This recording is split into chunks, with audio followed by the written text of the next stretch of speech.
Selamat siang, salam sejahtera buat kita semua. Ya, udah pada makan belum?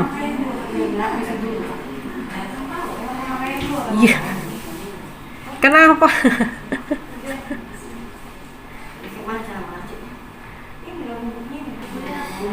Hari ini kita akan belajar dari topik ini, peran dan fungsi manajer keperawatan. Nanti kita akan melihat apa saja sih yang perlu, apa saja sih peran-peran dari seorang manajer keperawatan, apa saja yang menjadi fungsinya, fungsi manajer. Kadang-kadang ada orang bilang apa fungsinya nih gitu ya, seorang manajer ini gitu. Jadi nanti kita akan lihat ya. Jadi pokok bahasannya adalah peran manajer keperawatan, kemudian fungsi manajer keperawatan. Nah, ini capaian pembelajarannya. Setelah menyelesaikan perkuliahan ini, saat diberikan kasus pemicu, diharapkan mahasiswa mampu mengkritisi pelaksanaan peran dan fungsi manajer keperawatan dalam pengelolaan manajemen asuhan keperawatan. Jadi bukan hanya tahu perannya, fungsinya gitu ya, tapi juga udah bisa mengkritisi. Ibu ini tidak melakukan perannya dengan baik misalnya, atau bapak itu tidak melakukan peran fungsinya dengan baik sebagai manajer itu ya. Jadi bisa mengkritisi. Makanya kita akan melihat ya apa yang menjadi peran dan fungsinya. Yuk, ini yang pertama, apa dan siapa manajer? Gimana menurut kalian? Siapa sih seorang manajer itu gitu?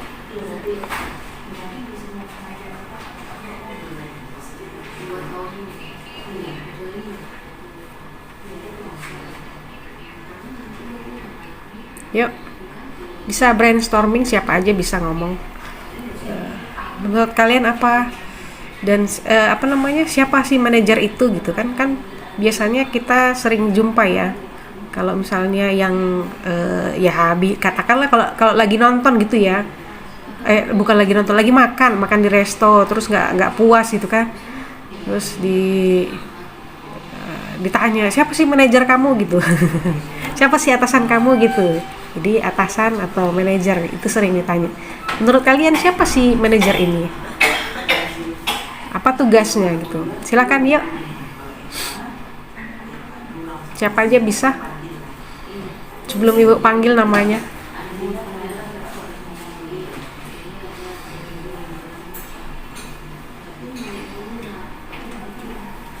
Yupi? Ya, silakan Yupi.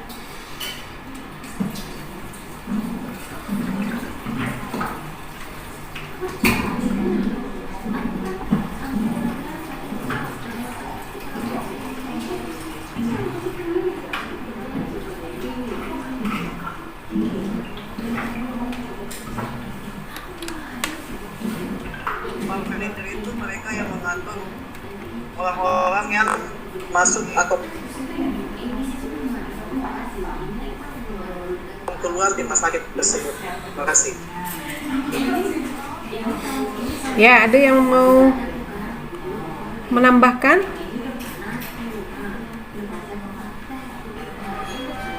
Ada yang mau menambahkan? Silakan.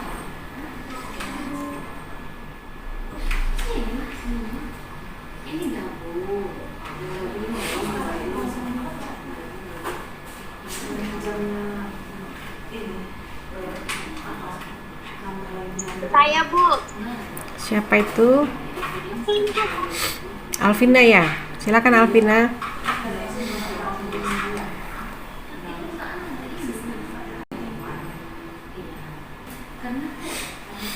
Ayo, ini suara saya yang hilang, sinyal saya yang hilang atau gimana ya? Siapa tadi yang ngomong?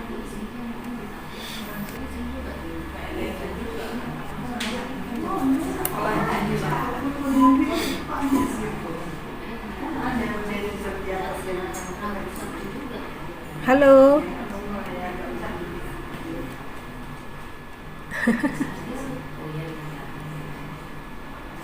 Bu, maaf Bu, HP saya. Jadi Bu, menurut saya manajer itu dia tuh orang yang akan mastiin semua jalan sesuai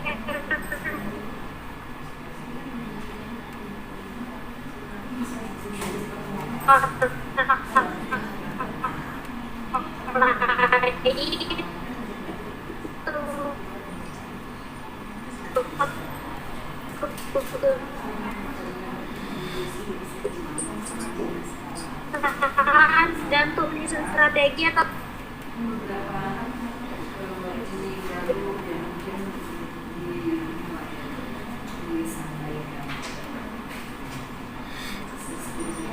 Udah, sinyal saya kayaknya yang ini ya, yang nggak bagus ya. Boleh diulangi lagi, Naswa?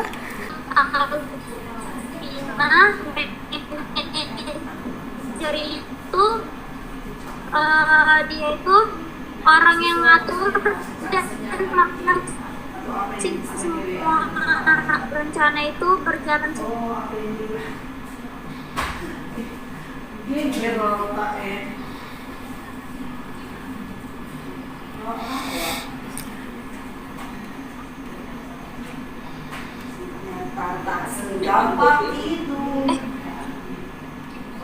itu Bu, seperti itu Bu. Oke, iya. Ya Bu, seperti itu. Jelas Bu tadi? Ya, kalau di saya memang nggak jelas. Nggak tahu ya, sinyal di sini memang ya.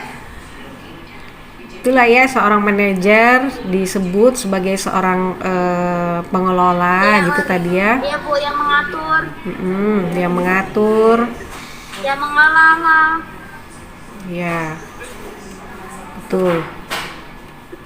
Ya, lebih daripada itu nanti akan kita lihat di sini ya. Iya Bu.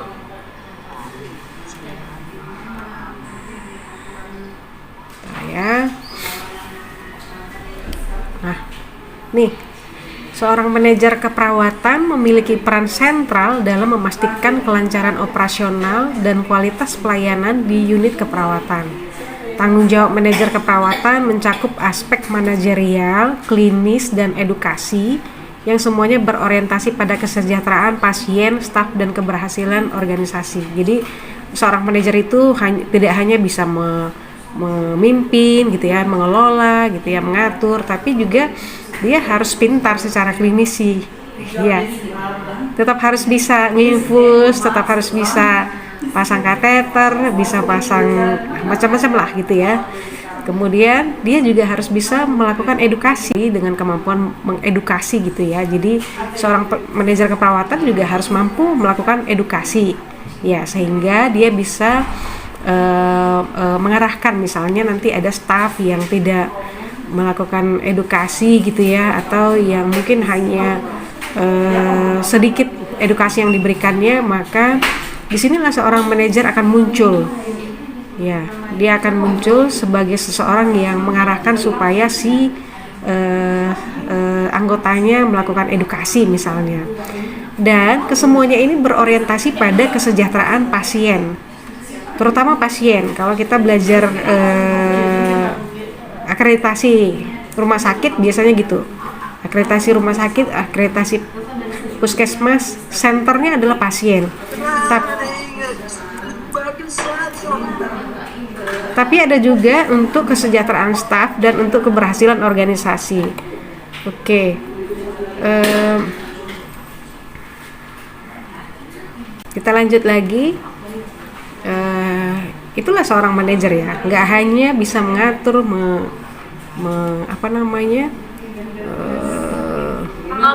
mengelola gitu ya, tapi juga mampu secara klinisi bisa melakukan tindakan-tindakan keperawatan, kemudian juga mampu melakukan edukasi. Kita lanjut. Nih, peran. Nah, menurut Maramis ini, peran adalah kumpulan norma untuk perilaku seseorang dalam suatu posisi khusus seperti ibu, anak, dokter, perawat, dan sebagainya. Jadi seorang ibu misalnya kan, kita langsung tahu itu kumpulan normanya apa, kumpulan perilakunya apa. Oh, berarti ibu biasanya memasak misalnya, kalau itu yang terpatri di pikiran kita ya. Misalnya seorang ibu memasak gitu, terus merawat anak-anaknya gitu ya, membersihkan rumah misalnya. Itu yang kita gambarkan. Itu adalah peran. Berarti kita mau menganggapnya dia berperan dalam hal itu sebagai ibu. Ketika dia melakukan tugasnya itu, maka dia sedang berperan sebagai seorang ibu. Nah, sebagai seorang perawat misalnya, langsung yang kita gambarkan apa? Dia melakukan perawatan, masang infus, masang oksigen gitu ya, membersihkan merapikan tempat tidur pasien misalnya. Itu yang kita pikirkan. Berarti kita sedang berpikir dia sedang melakukan perannya karena dia sedang melakukan norma atau perilaku sebagai seorang perawat. Nah, apakah seseorang bisa menjalani beberapa peran? Pasti bisa ya. Jadi misal kayak saya sebagai seorang ibu, peran saya sebagai ibu saya jalankan, kemudian saya sebagai istri, kemudian saya juga menjadi seorang anak di dalam keluarga, saya seorang menantu di dalam keluarga besar suami, kemudian saya juga menjadi seorang dosen saat ini ya. Kalau dulu sebagai perawat, sekarang menjadi seorang dosen. Nah, sebagai seorang dosen hubungannya dengan mahasiswa biasanya gitu ya. Tapi saya juga sebagai seorang karyawan. Sebagai seorang karyawan, perilaku apa yang dibutuhkan? Misalnya disiplin gitu ya. Misalnya melakukan pekerjaan-pekerjaan sebagai karyawan. Nah, itulah yang disebut dengan kumpulan norma atau perilaku. Nah, peran adalah aspek dinamis dari kedudukan atau status, dan apabila seseorang melaksanakan hak dan kewajibannya sesuai dengan kedudukannya, maka dia menjalankan suatu peran.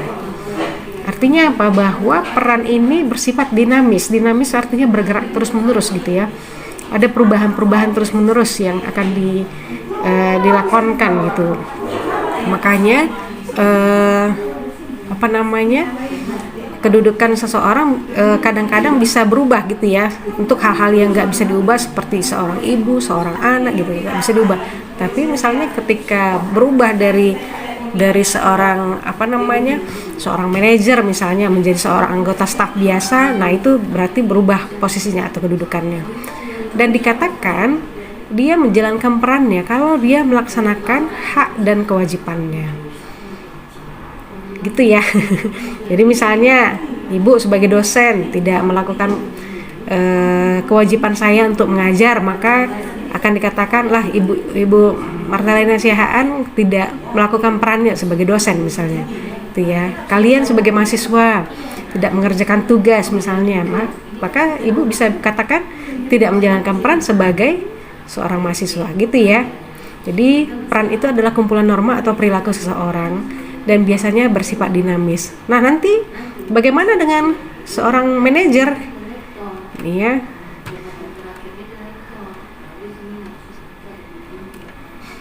Nah, kalau seorang manajer bagaimana? Berarti ada hak dan kewajibannya sebagai seorang manajer. Nah, kalau menurut Simmonsberg ini peran manajer ada 3 peran ya, tapi nanti dibagi-bagi lagi.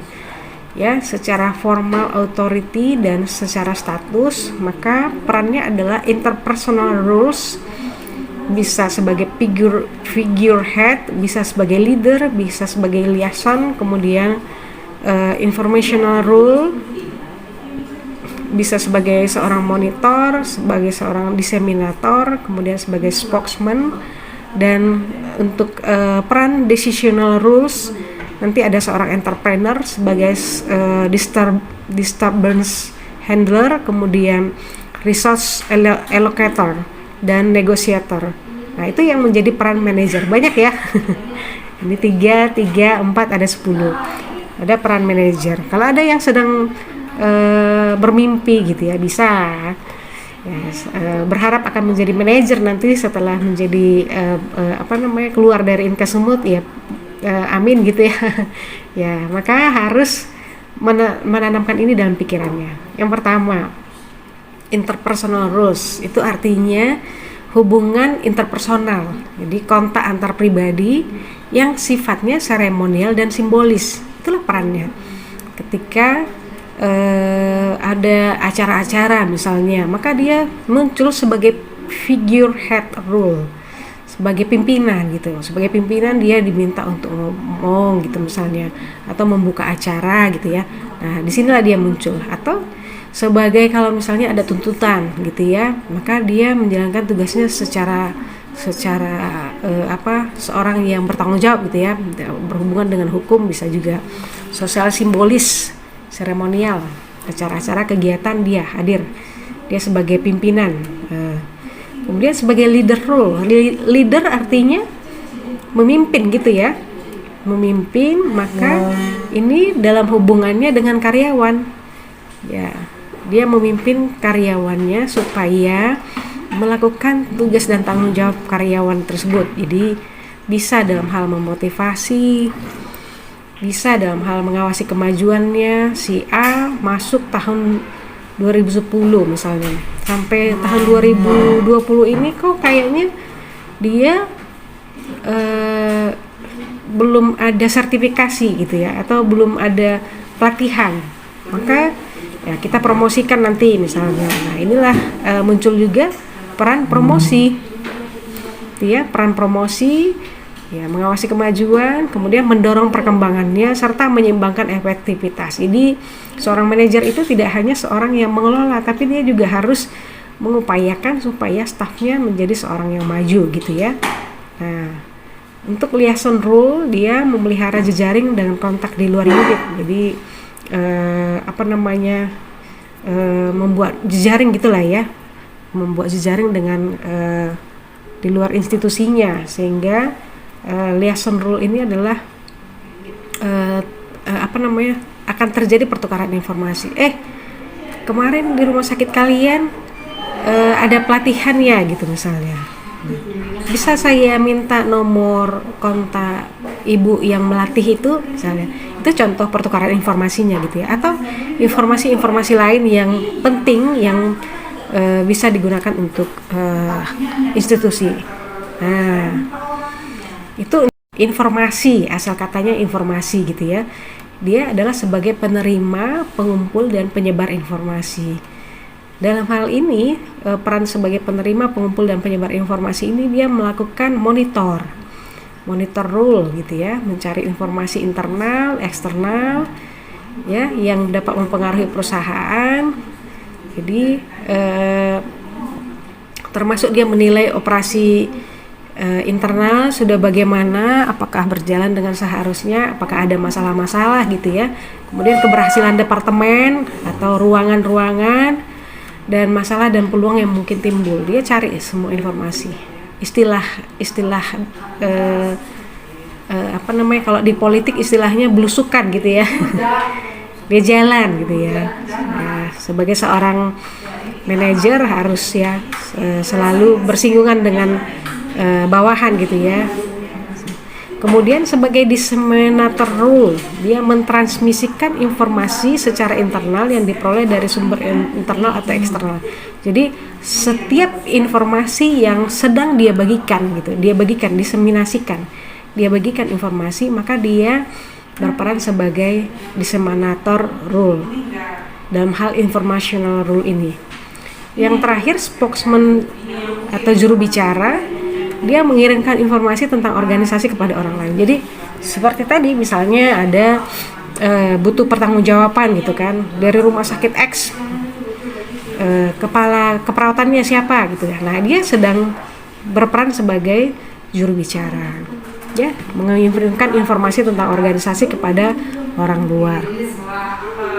Berikutnya sebagai decisional role, pembuatan pilihan yang mengarah kepada peran keputusan, keputusan gitu ya. Dia berperan untuk mengambil keputusan. Dalam hal ini ada 4. Yang pertama, entrepreneur. Ya, ketika sebagai seorang manajer, maka dia harus bisa menjadi seorang inisiator, menginisiasi, memulai, memikirkan gitu atau merancang, mendorong perubahan, membuat inovasi. Itulah ini. Kalau di dalam keperawatan, inovasi seperti apa ya kira-kira? Misal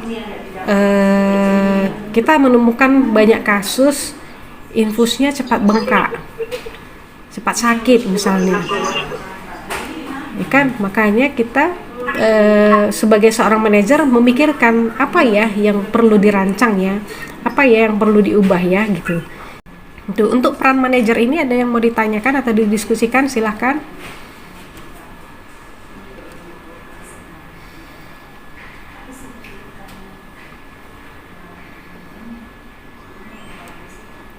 Ada? Kalau tidak ada, kita lanjut ya. 5 fungsi manajer. Gampangnya ini menghafalnya POSAP. Planning, organizing, staffing, actuating, dan controlling. Tapi nanti secara khusus staffing nggak akan dibahas karena sebenarnya sudah tercakup ya di tempat-tempat yang lain. Seperti misalnya di planning. Planning adalah perencanaan, maka di dalam planning juga ada perencanaan SDM nantinya, gitu ya. Nah ini perencanaan kebutuhan tenaga kesehatan. Apa itu planning? Planning adalah perencanaan yang bertujuan untuk menetapkan tujuan rumah sakit ini apa, tujuan keperawatan apa, tujuan ruangan hemodialisis apa, misalnya gitu ya. Jadi menetapkan tujuan dan mengembangkan rencana dan program untuk mencapai tujuan tersebut. Untuk mencapai tujuan itu misalnya menjadi hemodialisis yang terdepan, misalnya dalam hal apa lah ya, hemodialisis ya, entah dalam hal apa lah itu gitu ya, menetapkan tujuan. Jadi kita tetapkan tujuannya menjadi terdepan dalam hal teknologi, misalnya penginfusan atau teknologi fungsi ya. Fungsi itu menusuk pasien ya. Jadi kita mengembangkan rencana gimana caranya gitu untuk mencapai tujuan itu, maka disediakanlah fasilitas-fasilitas, misalnya needle-nya atau suntik untuk hemodialisisnya yang seperti apa gitu ya. Itu jadi kita merencanakan tujuan, maka kita rencanakan juga bagaimana pencapaian tujuannya, program apa yang bisa dilakukan gitu. Nah, dalam planning, seorang manajer juga harus berpikir ke depan tentang apa yang harus perusahaan capai dan apa yang akan dicapai gitu ya. Jadi apa nanti perusahaan ini? Ya, kalau misalnya di tingkat low manager ya, atau seorang kepala ketua tim gitu ya, ketua tim keperawatan, maka dia berpikir ke depan nanti 5 tahun lagi misalnya. Jarang-jarang sih ya ada low manager yang punya visi ya. Tapi misalnya kalau dia jadi seorang ketua tim terus memikirkan jauh ke depan, nah itu lebih bagus lagi. Dia memikirkan nanti tim saya ini menjadi tim yang terdepan misalnya dalam hal pengontrolan infeksi. Jadi nggak ada lagi pasiennya yang infeksi ya, nggak ada pasiennya yang terkena infeksi. Nah itu misalnya dipikirkannya. Jadi harus memikirkan jauh ke depan. Nah kemudian menetapkan target, strategi, taktik untuk dijalankan, mengevaluasi sumber daya yang diperlukan, mengalokasikan mereka dan mengakuisisi yang baru jika memang diperlukan. Kalau ada yang perlu digantikan ya digantikan gitu ya. Nah ini adalah contoh perencanaan di rumah sakit, tingkat rumah sakit atau top manager ya, adalah penyusunan visi, misi, tujuan rumah sakit. Kemudian perencanaan pengadaan obat dan logistik yang disusun berdasarkan pola konsumsi dan pola epidemiologi ya. Secara umum dalam 1 tahun terakhir penyakit apa yang dirawat gitu ya, maka diperlukan obat-obat apa aja yang diperbanyak misal. Atau untuk logistik, kalau banyak kecelakaan berarti kita harus memperbanyak perban misalnya, memperbanyak spark misalnya ya, macam-macam lah ya. Kalau untuk IGD, untuk ICU gitu ya, untuk ruangan nanti dipikirkan perencanaan pengadaan obatnya, logistiknya bagaimana. Kemudian contoh lainnya perencanaan di tingkat rumah sakit adalah perencanaan kebutuhan tenaga kesehatan. Berapa orang? Kadang-kadang kalau menjalankan rumah sakit ada masa-masa ya, kalau masa lebaran gitu ya, masa Natal gitu ya, atau hari raya, maka pasien biasanya sepi gitu ya. Tapi habis hari raya banyak pasien gitu ya. Nah, gimana perencanaan kebutuhan tenaganya gitu. Itu direncanakan sama seorang manajer. Itu ya, jadi harus mampu merencanakan dengan baik. Kalau katanya perencanaan yang baik itu kunci kesuksesan rencana gitu ya. Ya, makanya kalau kita berpikir mau menjadi seorang manajer, kita harus punya kemampuan perencanaan. Berikutnya, organizing, mengorganisasikan atau mengatur, mengalokasikan sumber daya perusahaan untuk menjadi satu kesatuan yang terstruktur. Jadi diorganisasikan siapa sebagai ketua tim, siapa yang menjadi anggota-anggotanya, apa yang menjadi kualifikasinya misalnya S1 semua atau D3 tapi ada sertifikat apa gitu ya. Fungsi ini penting karena mempengaruhi efektivitas dan efisiensi dalam memanfaatkan sumber daya. Nah, contoh pengorganisasian rumah sakit adalah penetapan struktur organisasi rumah sakit, penetapan job description, kemudian manajemen SDM. Di dalam commanding ini ada namanya pendelegasian. Mendelegasikan pemberian wewenang, dia membagikan tanggung jawabnya secara terbatas kepada orang-orang yang bisa dipercayakan gitu ya maksudnya.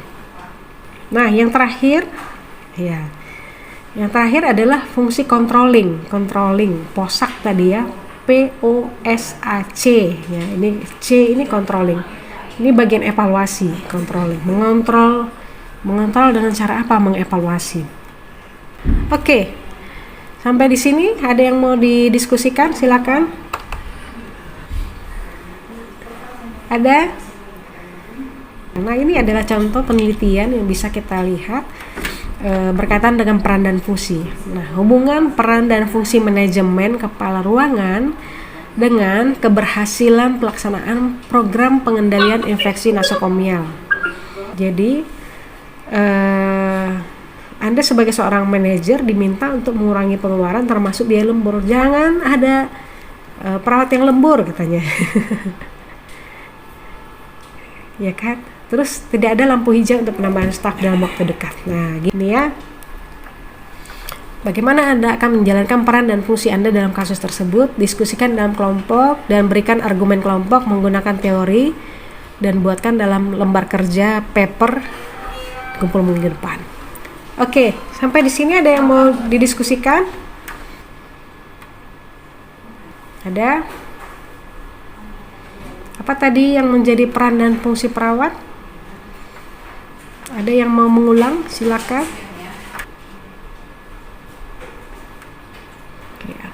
Oke. Ada yang mau didiskusikan? Kalau tidak ada, kita akan tutup. Silakan.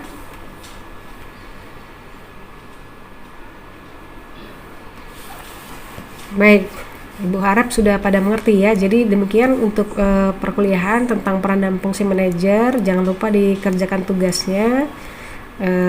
Nanti akan dikumpulkan minggu depan. Selamat siang, salam sejahtera buat kita semua.